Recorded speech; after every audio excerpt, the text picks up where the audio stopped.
7 metres. Bruce Neville and Brett Wing are also Australian ranked jumpers.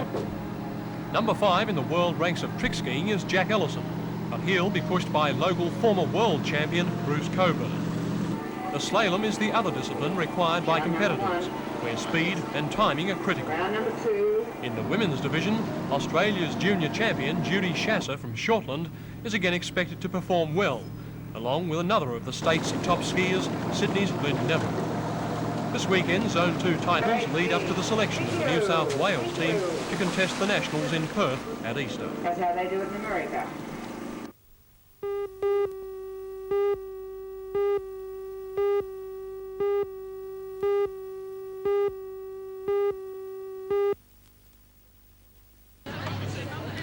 There has been a 6% rise in TAFE's intake for 1984, but the biggest increase in student numbers is in country areas. Non-metropolitan technical colleges show a 15.3% increase. In the Hunter region, the increase has been marked. 20,711 people are enrolled in TAFE courses for 1984, compared to 19,593 in 1983. TAFE's Director General, Dr. Alan Patterson, believes the increase reflects a better economic climate. Well, the intake increases haven't been uniform across the state. The non-metropolitan areas show particularly large increases, and of course that reflects in many ways the recovery of rural New South Wales from the effects of drought. On the other hand, the increases that do occur in some areas of activity in the metropolitan area reflect changing community needs and the effects of economic activity. Which areas have demonstrated the most growth? Well, the areas largely showing growth, I would think, are in the business studies areas. The Teachers College to cope with the extra students, TAFE has appointed more than 300 new teachers across New South Wales. But the TAFE Teachers Association is calling for a further 600 appointments to enable the organisation to cater for more than 40,000 students on waiting lists. Dr. Patterson has brushed aside the claims, saying most of those on lists will be placed by June. Figure of $200,000 out of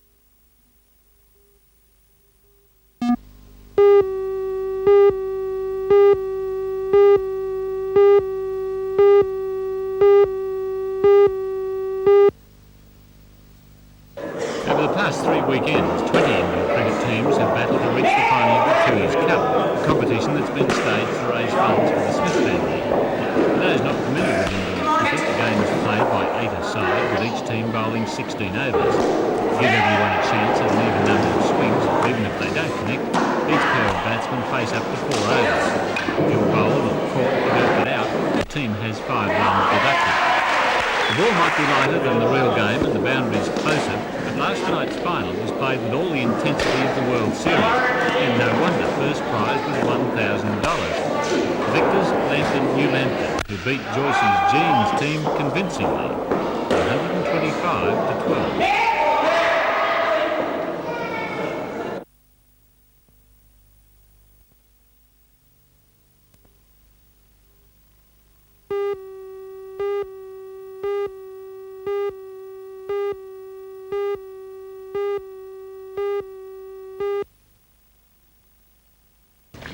All weekend, divers searched the water at Bullaroo for clues, and today a police squad was still there scouring the bank for any sign that might help. The clothing Lisa was wearing the night she died has still not been found, even though police feel certain her death occurred at the place her body was discovered. It's now 3.5 days since the body of 14-year-old Cardiff girl Lisa Parsons was found at this spot in Cockle Creek, near Creek Reserve Road at Bullaroo. And yet police are no closer to having any clue which could lead them to the person or persons responsible for her death. Today, the police renewed their appeal for public help. They call on anyone who may have seen or heard anything suspicious in this area in the early hours of Friday morning to come forward and give that information, no matter how insignificant it may seem. The appeal for help was also repeated today by the father of the dead girl, Mr. Stan Parsons. Whoever done it is marked. She was a fighter. So, and she wouldn't go quietly. So someone had to hear something. Yeah? So if you heard something that night, come forward. Because she would scream and she would fight. The possibility is that she hitchhiked somewhere, is that? There's a possibility, yes. And so you're looking for someone who may have seen her on the road or On getting the road, into a car? Yes. Possibly in the Cardiff area? I think so.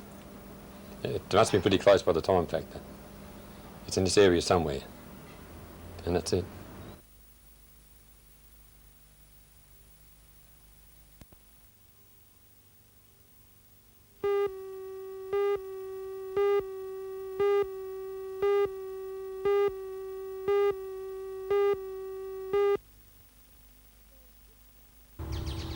There are 6 families living on non-urban land at YE. Most bought their blocks believing that the council would eventually change the zoning regulations to allow them to build, but that has not happened.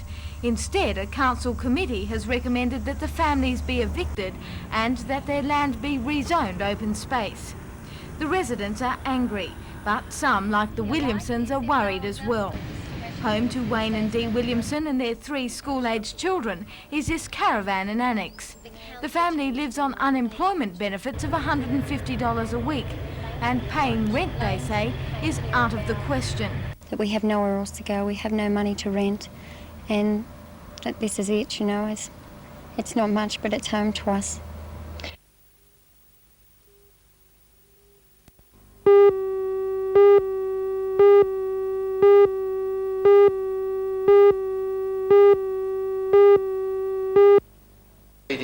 And also by the general public to me and others, that because the council proposed purchase of the subject land, some doubts we have requested a further meeting with these 2 gentlemen to enable us to keep well informed by Councillor Crichton, who supported the concerns of the retailers. The controversy is over this parcel of land in Donald Street, Nelson Bay. Rumour has it that 2 developers are interested in building a shopping centre. When council heard this, it moved quickly to acquire the site from the owners, Shortland County Council, in a bid to prevent any such development taking place. Its reason, to protect its own commercial development proposed at Salamander Bay. Council's move was described last night as morally wrong by the President of the Nelson Bay Chamber of Commerce, Mr David Ferguson. Councillor Crichton's rescission motion to stop the purchase of the Nelson Bay site was lost by 7 votes to 3. A big disappointment to the Nelson Bay retailers who believe Council's decision is a dangerous precedent. It's a very dangerous precedent that I do not like personally, and obviously none of the none of the people who are here this evening obviously appreciate what Council have done. Even though Council has decided to go ahead and buy the Nelson Bay site, it may not be able to. The owners, Shortland County Council, have accepted the Council's offer of $200,000, but that too is now subject to a rescission motion.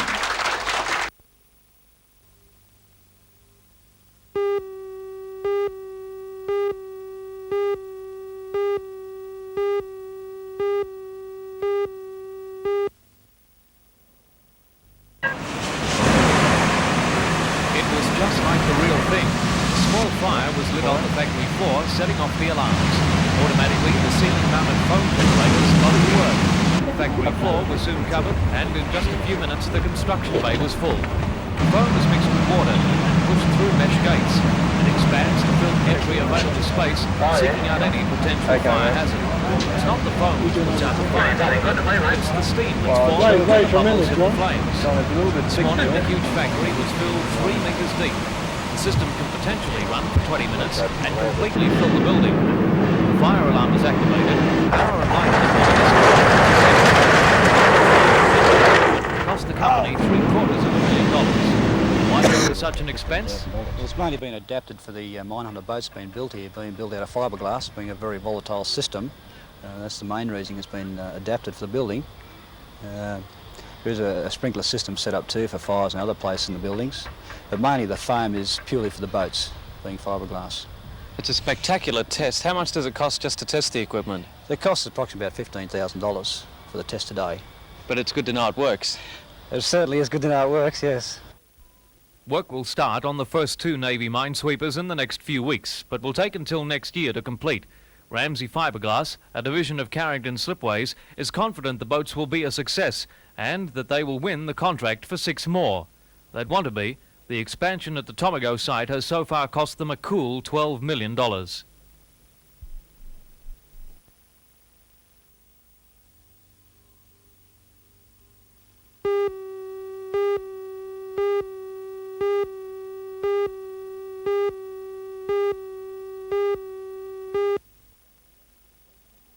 That's almost really what the happened Shire with the smelter President, itself. Roy Taylor, says the council has decided to oppose the solid waste disposal site because of the weight of public opposition. The council is opposing it on the basis that the arguments that have been put up by the residents in the area, they feel that there is long-term dangers in that the toxic wastes and the materials that are there may eventually get into the waters of the Shire. The council's objection will be lodged with the Department of Environment and Planning, which is carrying out an inquiry. A recommendation from the Commissioner of Inquiry is expected to be handed down middle of this year. In spite of Council's objection, the Shire President is not confident that Council's opinion will have much bearing on the final decision. The Minister may well determine off his own initiative or his own responsibility that this will be the site that it goes. It depends on quite a number of factors. And if you remember the determination of the siting of the smelter and the installation of the smelter, the development of that particular smelter was made not by Council but by a ministerial decision.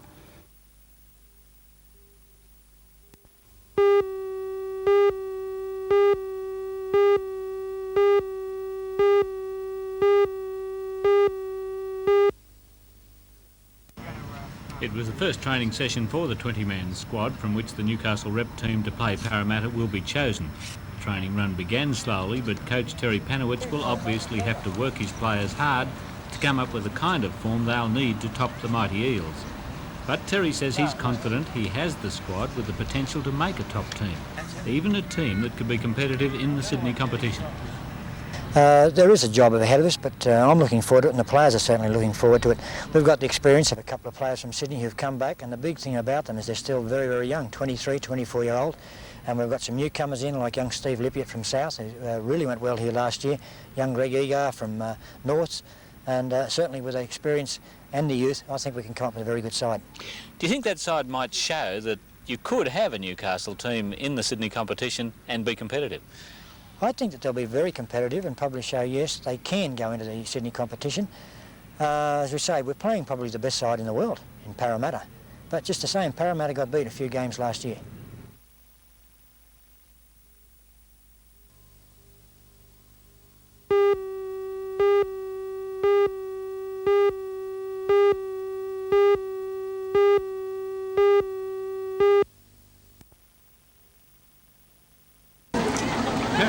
Is not hard to understand.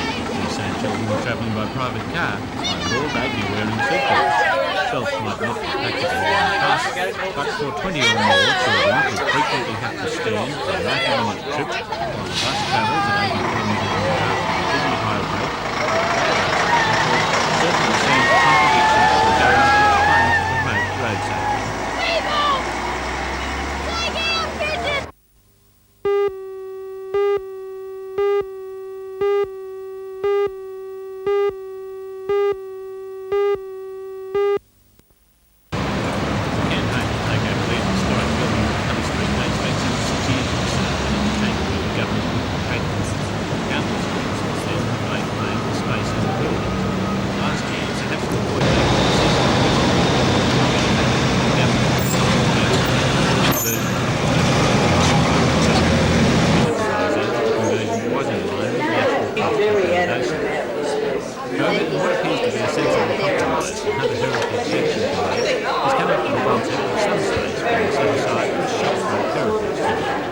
Which would house representative displays from all of the various historic and community groups, many of which were represented at last night's meeting. Convener Brian Susan says the idea has the support of the only developer so far interested, the Kirby Party, and will cost the government little.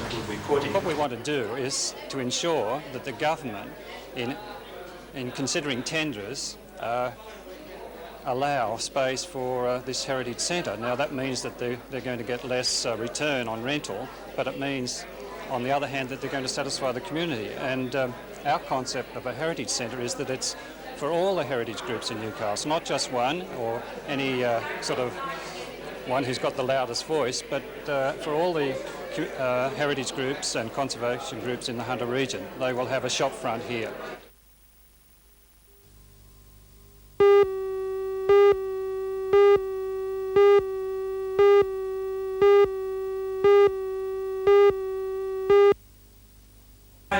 The Lions Youth of the Year quest is a project which involves all of the Lions clubs in Australia and Papua New Guinea. Contract. Japan was looking to other nations. Then they go through the conciliation stage and the arbitration stage. Employ a rate when this person dies. Then employ another young child. Of course, they can be employed for less cost. They want an old jobs at all costs, without any real consideration to the employer, is the meat in the industrial. Because if one product is not produced, and a great many other products are not produced, we find that the consumer is out of nation. Indeed, it is the body we should be taking a look at in terms of solving an economic research whole lot. For such small amounts of pay that it was hardly pay at all.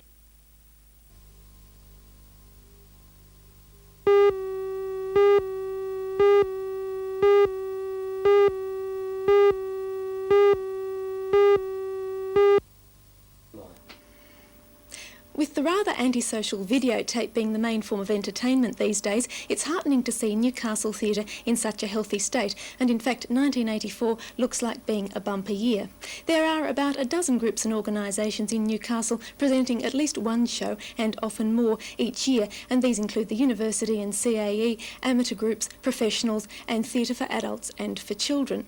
One of the first groups off the mark this year was Newcastle Rep with its production of Neil Simon's California Suite, and that club plans at least 5 productions this year. But perhaps the most exciting news is that from Hunter Valley Theatre Company. Its season starting in April is an all-Australian season, and that should really be something to see. Now, with amateur and professional theatre originating in Newcastle being in such a strong state, the only question we have to ask now is, when will the footlights come on in the Civic Theatre for some more touring shows?